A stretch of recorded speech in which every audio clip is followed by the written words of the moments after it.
चाकण शहरात मोठ्या प्रमाणावर समविषम पार्किंगबाबत टोईंग कारवाई होत आहे। या टोईंग वाहनावर काम करणारे अनेक जण चक्क धावत्या वाहनातून लोकांना शिव्या घालत असल्याचे धक्कादायक प्रकार समोर येत आहेत। असे काम करणारे काही जण गुन्हेगारी पार्श्वभूमीचे असल्याचा आरोप नागरिकांमधून होत आहे।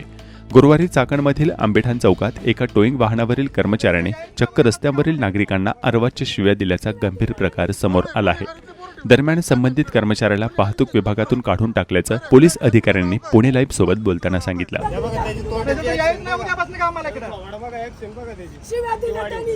गुन्हेगारीची पोरं ठेवलीत काय भानगडी गुन्हेगारीची कपोर अरे तुझं नाव काय थांब तुझं नाव काय सांग नाव सांग ना तुझं काय नाही सांगायचं ना हा नाव काय तुझं नाव सांग ना शिव्या देतोय तू इथं लोकांना तुझं नाव काय अरे मी ऐकलं तिथं चौकात तू यांना शिव्या देतोय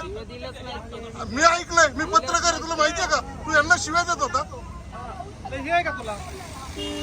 साहेब याला आहे ना लगेच बाहेर काढा मी आता राठोड साहेबांना फोन करतोय हा ह्या लोकांना गाडीवर चाललेल्या लोकांना शिवाय देतो मग ही कारवाई तुम्ही करताय मग तुम्ही काय गावाचे बाप आहेत काय भानगडे तुला सुट्टी नाही बाळा चाकणमध्ये पुढे भीती